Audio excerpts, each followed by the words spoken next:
What illegal thing do you do on a regular basis? I've never told anyone about this before, but back when I was 15, I stole a Datsun 240Z car in my neighborhood. I was walking home from a friend's house one hot summer night. As I walked by this cool Z car, I noticed a single key sticking out of the driver's door lock. I'd always thought that the car was so cool and thought it would be cool to drive. Well, it was. So I kind of looked around and saw no signs of life anywhere, so I got in and drove it off. It's a super nice car. I drove all around the valley, grew up in Palm Springs. This car was too nice to be treated to a joyride, so after a few hours of driving it, I took it back and parked it right back in its parking spot at about 4 a.m. I figured it was very unlikely that the owner would even know it had driven, other than it missing about a third of a tank of gas. But I did keep the key because they would think they just misplaced it somewhere. And I guess that's exactly what they did, because a couple of weeks later, I did the same thing. Only this time it was almost out of gas, so I had to put some in it. Did the second time just like the first time. About a week later, I did it again. This time I drove it up to Big Bear Lake because I was itching to drive it on mountain roads. It was a blast.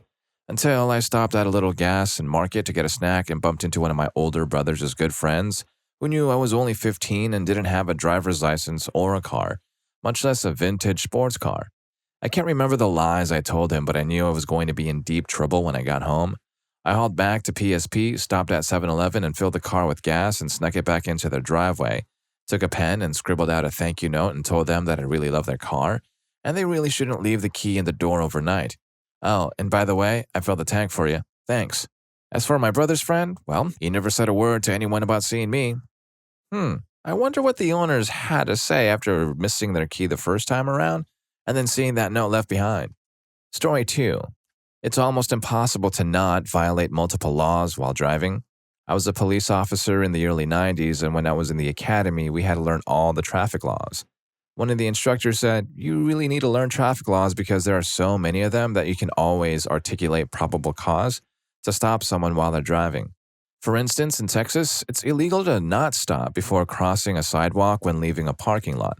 Texas Transportation Code Section 545.256. I never knew that, and it blew me away. So when you leave the gas station parking lot, if you don't come to a stop before you cross the sidewalk, boom, probable cause for a stop. You can get stopped even if you come to a complete stop at a stop sign or traffic light, but don't stop at the designated point. The stop line, if present, crosswalk, or before your car crosses the stop sign. Texas Transportation Code Section 544.010. So if your car noses past the stop sign but you completely stop, boom, probable cause for a stop. You have to signal 100 feet before you change lanes, Texas Transportation Code Section 545.104. So if you hit your blinker and immediately change lanes, boom, probable cause to stop. There is all sorts of insane stuff that literally no one except police officers really remember. Now, police don't generally stop folks for that kind of stuff unless they're looking for probable cause, but the laws are there. I knew an officer who stopped someone because he said that their wipers were not wiping their windshield clear. A motor vehicle shall be equipped with a device that is operated or controlled by the operator of the vehicle and that cleans moisture from the windshield. Texas Transportation Code Section 547.603, boom, probable cause for a stop. Now multiply that insane legal detail at the city, county, state, and federal level, and it is literally impossible to not violate some laws every day. Story 3. At least in my state, maybe the U.S. at large, it's illegal to buy contacts, even online, without a valid up-to-date prescription. My vision insurance covers my annual eye exam for glasses, but not for contacts, even though they literally get both prescriptions and all measurements from doing the one exam. The optometrist always even tells me that if I change my mind and want the contact one after all, I can call them within 90 days and pay and they'll send it to me. I wear my current contacts to the exam and they check the fit and how my eyes are doing in them. But the cost for them to give me my contact prescription, just to print it out and hand me the information they already have from doing the exam, either way is an additional $112. I am diligent about my eye health, so I get my annual eye exam promptly every year as soon as I get the notification that I'm due. But unless my prescription has changed, it's remained stable for the past 4 years in a row, I just edit the dates on my previous contact prescription that was valid to be current, change one digit in the optometrist's office's phone number to be wrong so the online retailer would have to make some small extra effort to verify it that they absolutely won't ever bother to do, and I've never had an issue ordering contacts online. I'm doing all the steps I'm supposed to wear contacts safely.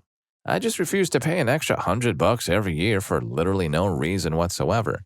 My current vision insurance even covers the cost of ordering my actual contact lenses, which is rare. On a lot of vision plans I've had in the past, contacts are considered cosmetic and not covered, so it's utterly ridiculous that the exam for them is not. Okay, now I'm starting to think the optometrist's office is just trying to fund their paper and ink budget with those contact prescription fees. Story 4. I used to subscribe to like 4 different streaming services with my roommates. Eventually, I learned about Radar and other similar RR softwares. My mates and I pooled in money, and now we have a Synology Home NAS server with 50 plus terabytes of storage. We're slowly buying hard drives with the money that would have been set aside for services, and almost all of the movies we watch are like 100 times better looking than any streaming service would have provided.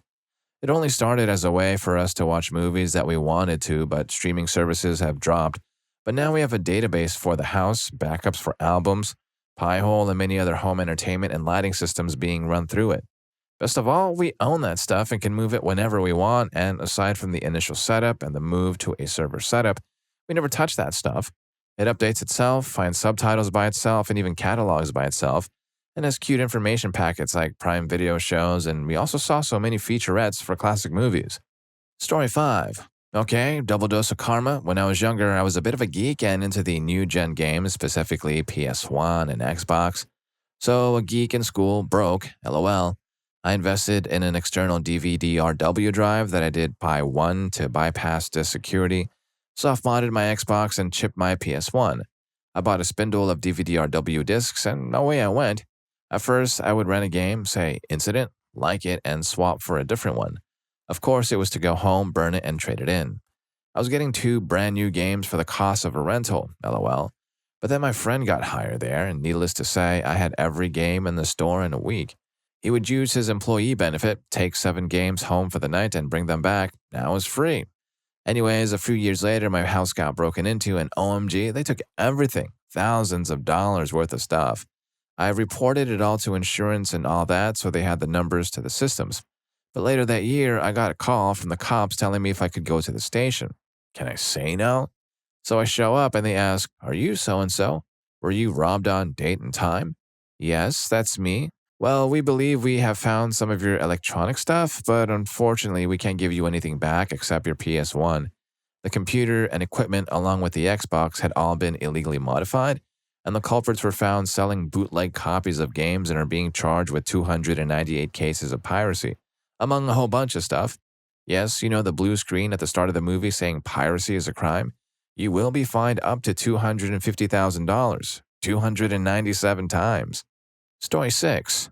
I used to shoplift Hot Wheels toy cars every time we went to the supermarket. I did it with such ease that I began to pick which one to add to my collection. To this day, I still have them. One time, the new Shrek movie came out, so I decided it was time for something different. I'd get that with my 5-finger discount. I even took the CD out and tucked it over my belly. On the way to the cashier, my mom gave me a look and said, "Ready? Let's go." I replied, "Okay, I'm coming." She asked jokingly, "Why are you looking funny? Did you steal something?" She tapped on my belly and felt nothing. At that moment, I realized if mom suspected it, the security would too. It's their job after all. I said something to her like, "I'll be right back." I looked for the nearest shelves and put the CD back. After paying, I headed out. After a few steps, a hand touched my shoulder. Yep, it was the security. I called it. The thing is, they saw me take it and not give it back. They kept pushing me to confess that I took something. I kept saying, "I didn't take anything. Check me if you don't believe me." They said, "No, you tell us." They thought I was bluffing the whole time until I said to them, "I put it back on a shelf." I'd say technically it's not stealing, but still, they made us pay the full price. Story 7. When working in a fast food drive-thru, I would remember how much change to give out for each meal, down to the penny. To simplify, if a customer ordered a $5 meal and gave me a $20 bill, I would give them back $15. But I was remembering big and small orders and exactly how much change to give back. Eventually, I stopped bringing up the orders here and there. I'd take the $20, give out the food and change, and pocket the rest. At age 16, I would spend months without cashing my paychecks because I had the same equivalent from this process. I tried it when I got older, working at a hotel, but they had proper auditors, kind of. I never got fired for it. But after leaving the hotel, later a coworker and I were hanging out. I jokingly told them what I did, and they told me that the auditors had an idea but couldn't prove it. We laughed some more. Story 8. Speed is not really my choice. I live near Route 1 where people regularly drive about 20 miles over the speed limit, like entire packs of cars. I was working one-on-one with special needs adults and would regularly transport them in my car. I bought a beater just for this purpose, a little Toyota Echo. I drive the speed limit because tickets could jeopardize my job, and I like hypermilling the car a little bit. I barely tried, but I would average 40 miles per gallon per tank. I quickly learned I was going to be rear-ended. People would fly around me, and occasionally I'd notice someone wouldn't be prepared for a slow car. Since it was small, I think people sometimes thought it was farther away from them than I was. I swear I almost got rear-ended twice before I just gave up and would keep up with the traffic. I know that generally overrides the speed limit, but since it was never during rush hour, I'd generally have a free road and suddenly get passed by a big pack of cars. Now, I live in a very upscale area, but there are a lot of back roads. I rarely see cops. It's a very nice area. And there are a lot of 35-mile-per-hour stretches. People generally nearly double the speed limit. I was approaching a turn in a turning lane just recently and was passed by 2 people. I'm not even in the slow little Echo anymore. I was doing 60 in a 35, approaching a turn, and was passed by 2 cars together. They didn't even seem like they were young or racy, etc. It's wild. I hate going that fast over the speed limit by default. I know I'm going to get comfortable with it, and I'm still doing a job with a lot of driving, one-on-one now with a retired guy. So I know I'll end up doing it one day when there aren't any other cars around and get pulled over. Story 9. I did one illegal thing, and one only. I have a cover on my front license plate. It's technically not illegal to have a cover, but it can't be obstructed. Whether or not a cover is considered obstructing depends on the cop and the judge. I use the cover to stop my license plate from being sandblasted. Where I live, the speed limit is 100 kilometers per hour, but commercial trucks are required to be limited to 105. That means they drive at that speed 100% of the time. Because I obey the speed limit, they pass me slowly. They never wait long enough to change back into my lane, so they end up sandblasting my car with the debris they kick up. I've had to wrap the front of my car in plastic to protect the paint, and even my roof is now damaged because of them.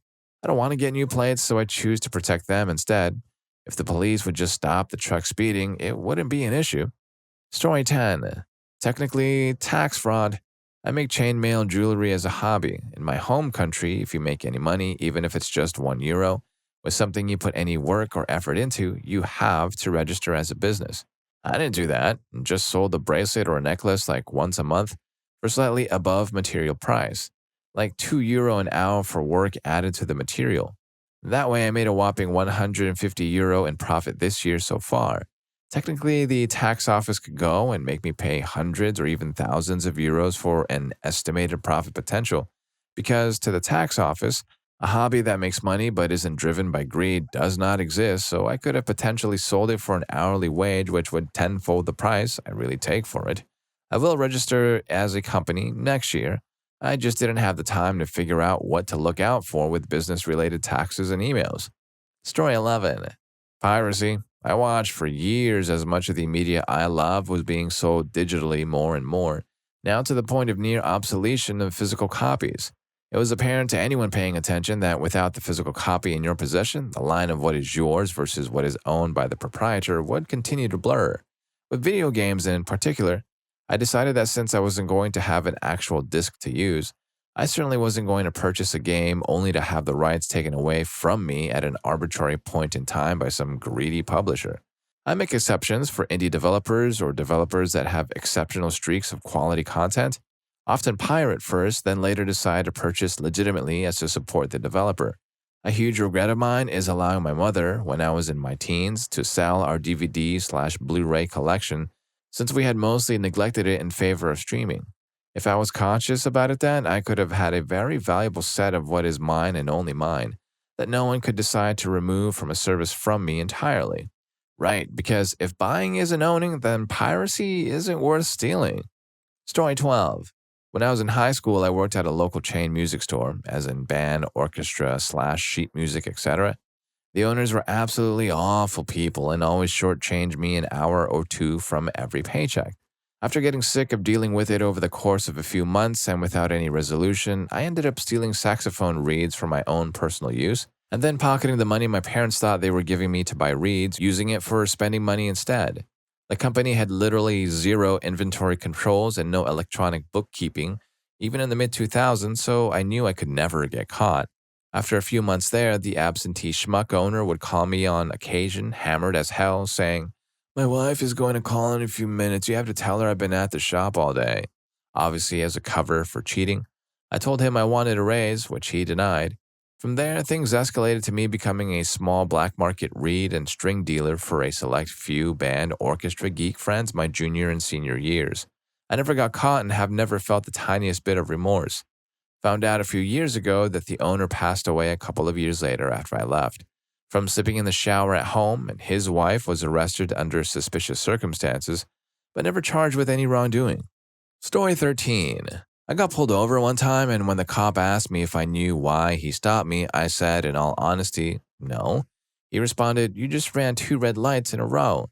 I'd pulled out of a grocery store less than a mile away and had 2 rights on red. I thought back and forth. The silver Eclipse had its right turn signal on and was visibly slowing for the turn, and this intersection had a green turn arrow. He said, "There's no green turn arrow for you there." I replied, "No, but my traffic from the right had a left turn green arrow, which makes it a de facto green arrow for me. No room at this intersection for someone to try and fill up a U either. I feel everything I did was safe." He said, "Well, we have laws. You don't get to decide." My GF stared at me blankly. The cop came back with the warning, "How much longer would it actually take to stop? Please, just do it." I said, "Yes, sir. Have a great night." I called my buddy who let me know I just dodged 8 points and could have lost my license on the spot. Moral of the story, look around more closely when making rolling stops and rights on red. Story 14. We recently got back from Iceland, took about 4 pounds of black sand and a few volcanic rocks from the center of a volcano that erupted some 4,400 years ago. I remembered putting the sand in our checked luggage, but the rocks were fragile and brittle, so I vaguely recall having them in my carry-on at some point of our 10-day, 6 different hotel adventure. We get to the airport a touch early so we can grab coffee and breakfast. We sat down to eat, and over the intercom, they're looking for me at the terminal. My names have never been announced over an airport intercom, so I was like, what? Wife said she'd hold it for me, but we were leaving a beautiful island with enough souvenirs and bags for 4 people. She wasn't going to be able to hold that coffee. Anyway, I was selected for a random security screening with 3 others, and they took my possessions and searched it, me included. I was sweating knowing I was going to have to act like a stupid tourist not knowing I could take those rocks. I'm a horrible actor and an even worse liar. Was I about to be arrested at the tail end of a life-changing trip? Well, what do you think happened? Story 15. Selling fan art. You are not legally allowed to draw pictures of Tinkerbell twerking fairy dust into Peter Pan's nose and put it behind a wall. You can get sued for that. Same with every character out there. The law just never enforced it because it's too much of a hassle to go after individuals. However, they will go after companies making millions, but not some guy making thousands or hundreds. I'm not a lawyer, but my understanding is that you can charge for the service of creating the artwork, like someone hires you to paint Stewie Griffin on their bedroom wall, but you can't offer Stewie Griffin paintings. You have to offer custom paintings, meaning you'll paint whatever the client wants within your limits. Or someone could commission a statue of Tootie from the Facts of Life, but you can't just make 100 Tootie statues and sell them. People think selling fan art is legal because millions of arts do it and nothing just happens to them. But if a copyright holder chose to, they could mess up your life really easily. It's just cost them a lot of money, time, and goodwill. Story 16. People taking untrained or at least insufficiently trained pet dogs to non-pet friendly places such as grocery stores and restaurants. It's against health code regulations in most places, at least within the US, for pets to be in places that sell food.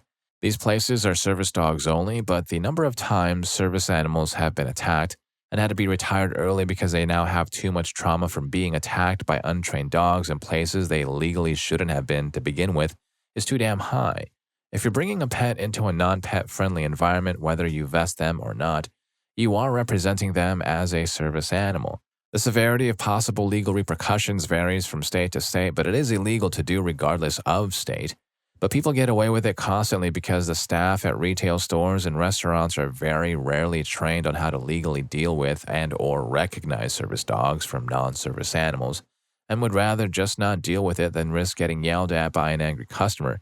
And businesses would rather let it happen than risk a lawsuit if one of their employees does intervene and does so in the wrong manner. For anyone unsure, per ADA law, the laws that pertain to Americans with disabilities and service animals used by them, you can ask two questions.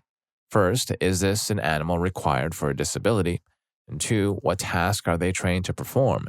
Regardless of the answer to those questions, if the dog in question isn't behaving properly, going to the bathroom where they shouldn't, growling, snapping, barking excessively, or generally seems out of their handler's control, they can be legally asked to leave. The handler must be allowed to return to do their shopping, but you can insist the dog be removed if they aren't behaving in a manner befitting of a service dog. Even a task-trained service dog can be asked to be removed if they're having an off day and not behaving as they should. Alright, cool. So if you're enjoying the video and learning at least a thing or two, don't forget to hit that subscribe and like button for more videos just like this. Story 17. Hauling more than the legal weight limit in dump trucks. I did a project a few years ago for my former employer because they noticed all the contractors that they hired were carrying more than the legal weight limit. This is a big issue because these trucks have increased stopping distances and are more likely to injure people in the cars they hit. My company was pissed because they didn't want to be legally responsible if there were an accident. They had me analyze how much it would cost to buy a fleet of dump trucks, but it turns out you can't make much money hauling at the legal limit, so all dump trucks carry like twice the limit and just take the fines when weigh stations are open because it is way cheaper. Pretty messed up. Honestly, I feel like I did humanity a disservice telling them it wouldn't be worth it. If you ever get hit by a dump truck, you can almost certainly sue them for being above the weight limit, but nobody really knows this. Note, this depends on the legal weight limits in your region, but I know this to be true for most of the Northeast U.S. Story 18. I crept over to my computer and sat down. I glanced behind me furtively. The magnitude of the task as I was about to perform was impossible to ignore. My fingers trembled uncontrollably as I pecked away at the keyboard. Each letter, each word brought me closer to what was unmistakably a criminal act. All too soon, I had finished typing. The words seemed to oscillate, almost as if they were admonishing me for my behavior. I tore my eyes away from the screen, willing myself to ignore the potential ramifications, both legal and moral, of what I was about to do. Finally, I looked back at my device. My vision lit up upon the familiar interface of Google. Inscribed within the search bar was the phrase, "Twinkle, twinkle, little star, free download." Redundant capitalization and all. I hovered my index finger over the entry key, but I found myself hesitant. I delayed a moment too long. Suddenly, I became aware of what vaguely sounded like screaming. Bewildered, I slipped out of my chair and padded over to my window. I peered outside. Before me was a smorgasbord of helicopters. Below them were rows upon rows of police cars. I threw myself out of view of the window, but it quickly became evident that I was too late. I was caught. I barricaded both the doors and the windows, but I doubt it will last for long. They're coming for me, and I doubt I will make it tomorrow. Consider this a PSA. Pirating is bad, don't do it, or they will find you. Story 19. The fourth lane on the highway is the passing lane. You can be fined up to $1,000 depending on the jurisdiction if you're taking up that lane. In California, where traffic peaks several times throughout the day in several counties, this rule exists, but it is not realistically enforceable. Just wait till you passing lane taking people get into an accident on that lane. That's how most people who crowd up the passing lane found out that, in fact, you're in the passing lane to pass a car, not to cruise. You're supposed to merge back once you pass. That, and also it's illegal to go under the speed limit. Story 20. Smoking grass in Ohio, it's medicinal only. I started smoking at 18 and was pretty discreet with it. Same with friends who were smoking long before me. Lately, I've noticed people seem to be smoking more openly in public. A few months ago, I was walking into a movie theater. A group of younger guys asked if they can bum a lighter as I was walking in, and I obliged. Kid proceeded to light a mass of grass and hands the lighter back. There's a sheriff standing maybe 15 feet behind him, so I give him a heads up. The kid explains that cops don't really care about grass, and sure enough, the cop didn't seem to care. I mean, he was looking right at him. I'm not against it or anything, I just think it's funny how times change. Also, driving while intoxicated, or at least it feels like it goes unpunished in my area. People openly admit to it and treat it like a game to see how loaded they can get before they drive home. A few months ago, I had a guy in a Jeep going like 85 in a 50. Past me and my girlfriend on the highway, damn near slamming into the median and then back and forth across the lanes. Until he straightened it up, then he was drifting back and forth across the lanes and blew through a red light before we lost sight of him. Really angered me that these people willingly endanger the lives of everyone on the road. And even if they get caught somehow, end up getting their licenses back eventually. Unbelievable. Story 21. In North Carolina, having intimacy between the beds in a hotel/motel. First of all, just wanted to let you know that I'm in the process of diving down the rabbit hole, trying to validate this law. I remember reading about it years ago in a book of lists. One of the lists was top 10 strange U.S. state laws, and this one was one of them. Now, the only immediate reference I can find to the wording that I typed was from this clickbait site.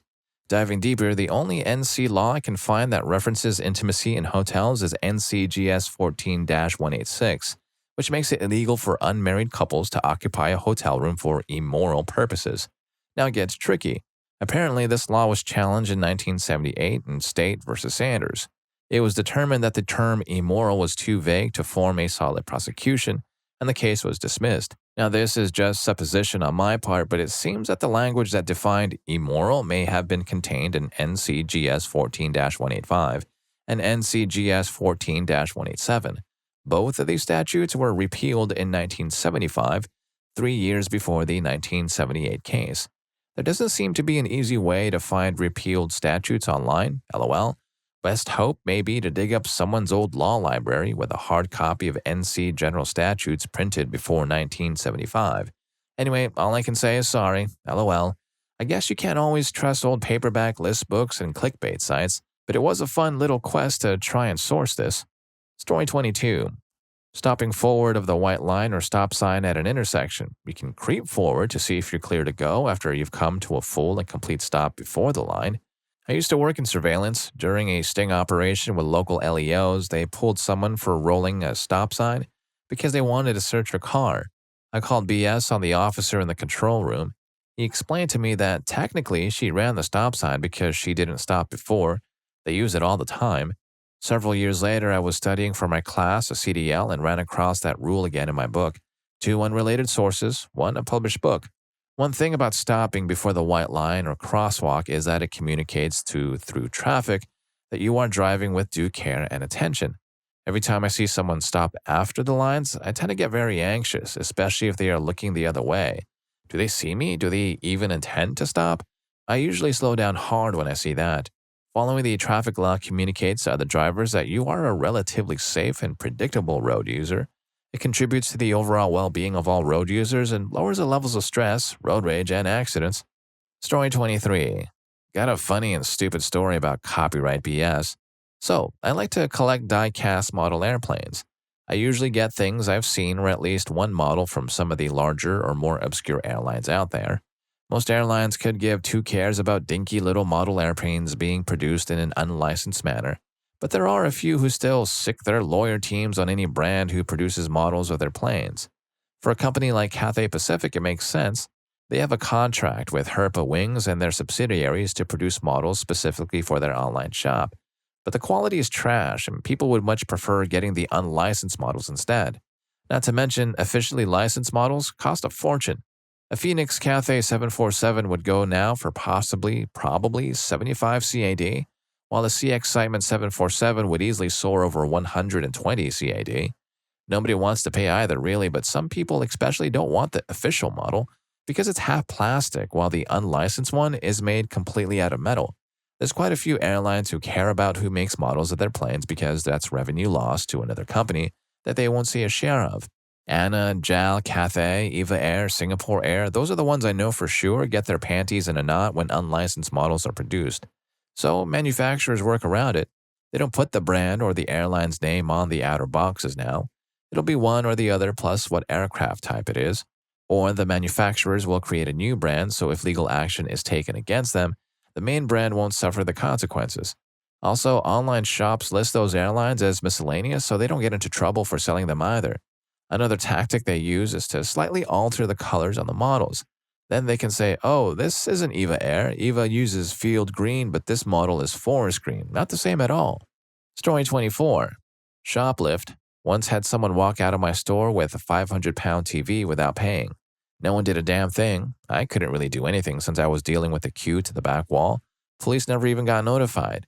Then the managers will complain and moan about how much money we're losing from shoplifting, and I'm just like, no kidding, Sherlock, do something about it then. As much as I'd love to say that, I'd hate to get fired, even if this place is mega trash. I don't want that on my record, so I'll leave just as soon as I can find something better. But yeah, the amount that gets stolen from my store is insane. Want to hear the real kicker? Head office decided that since we're a small store, we don't need security. We lose about £10,000 per month and we don't need security. We have customers assaulting colleagues and we don't need security? Excuse me, what? Yes, I work for Walmart. Technically, Walmart is called Asda in the UK, but it's still Walmart. Story 25. Handheld weapon grip hose and attachments. Seriously, the plastic handle that goes on the end of your hose is illegal to use but legal to sell. It counts as a valve because it is a valve and it slowly destroys newer hose bibs that include backflow prevention devices. On top of that, your lead-based hoses don't like it when the sun heats up the water trapped in them and leaches out all the heavy metals. And as a final screw you, remember how you close the hose until it's closed? Well, it's just tight enough that the water pressure can't punch through. But when your hose is full of water and it heats up, that extra water pressure pushes out old lead and water directly into your hose, possibly containing Legionnaire disease. The diseases aren't usually concentrated enough at that point to harm a healthy adult, but young children or the elderly or immunocompromised people are like canaries in a mine. Bonus tip, stop buying cheap made-in-China hoses from Walmart and make sure that it is rated for hot water use even if you're just watering your garden. Also plant sunflowers in your garden occasionally. They act as a sponge for toxins and heavy metals. Then throw them in the trash. Don't chew on your lead sponges. Story 26. Jaywalking. Where I live, Massachusetts, a cyclist is allowed on the sidewalks depending on the location. In my case, it's a lot safer because the main street I travel on to work and back is actually a highway. So biking there is risky even when you're on the bus lane, which is safer at times. Still, once or twice I have to deal with someone walking through without looking both ways. In my case, I don't often have an option to cross the street due to a lack of a safe crosswalk, so yeah, going to some shops isn't an option at times. Yet I let drivers have the right of way when I spot them. I use my bike ring to alert others. This is a pain when someone doesn't pay attention to the road. And not to mention, I can't listen to music on the way as I used to on the buses because I need to know who was in the area. Story 27. When I was younger, me and my sister were driving down the road when we saw a raccoon. We decided to pull over to see if it was still alive. It wasn't, but it had a baby raccoon trying to cuddle up to it. We felt bad and took him in. He lived with us for about 14 years until he passed away. Apparently, it's illegal to own a raccoon without a license, but raccoons only live for around 3 years in the wild, so I like to think we gave him a pretty good life for an orphan raccoon, regardless of it being illegal. We live in a small town and regularly took him on walks to the park and stuff. He loved people and sat on my shoulder while I was on a 4th of July parade float. R.I.P. Bandit. Story 28. I remember I worked for a couple of Indian folks back in the day and they were boasting about having the new Transformers movies through some download service. And because I wanted to see the movie so badly, I caved and asked them about it. For some reason, I was concerned that surely I would be the one to get in some kind of trouble for it. Anyway, I go home, convince myself to download the movie at around 11 p.m., start playing it just after midnight, and at some point within the next 30 minutes, I hear a loud and urgent-sounding knock on my front door after midnight after downloading this video. I tiptoe down and say, "Who is it?" through the door, where they then announced it was the police to please open up. What the?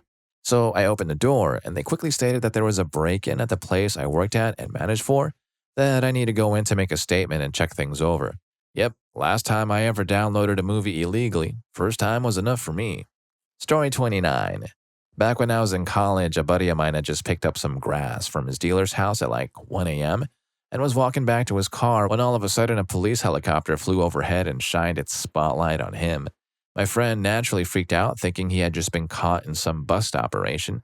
He threw his hands up as a cop car rounded the corner, sped towards him, and also shined a spotlight on him. After like 15 seconds of just sitting there, the cop said over his loudspeaker, "Go inside." And both the car and the helicopter quickly took off. My friend just stood there, confused and hyperventilating for a few minutes before getting in his car and going home. We later learned that there had been a crime in the area a little earlier that night, and the cops were searching for the suspect who had fled on foot. The police helicopter just happened to be scanning that particular street at the same exact time my buddy was leaving his dealer's house. Once the cop and the cruiser got a close look at him and realized he didn't match the description of the suspect, they moved on. Story 30. Only marginally related, but when I was 21 or so, I pirated the entire discography of my favorite band. About 25 years worth of albums, EPs, live performances, rare B-sides, demos, you name it. The real allure of the torrent file was some super rare tracks, some of which I've never even heard of, many of which had been recorded on really crappy gear, including some on a literal telephone answering machine. Of course, nowadays it's all readily available online, but this was a decade ago and things were a little harder to find, so I torrented it. Google sent my landlord a cease and desist letter for every single file. It was over 500 songs in all. She was getting emails about it for months. She never let me live it down either. Every time I saw her until I moved, she'd tell me Google has sent her new emails. Story 31. Reminds me of a crazy experience I had back in high school. My parents were out of town for the week and I had the place to myself. After school one day, me and a buddy went skateboarding at a nearby church. It was quicker if he drove behind the Kroger to get to the church than to drive around the block. As we drove, we saw a big beer delivery truck with 3 big stacks of drinks just sitting there. We decided it was a good idea to park around the corner, pop the trunk, wait for the delivery man to go inside, then snatch a few cases. That's what we did and got away scot-free. We even went straight next door to the church and skated for an hour. Later that afternoon, I'm at home alone, preparing for the big party I was going to throw with all these free drinks. When there's a knock on the front door, it's the cops.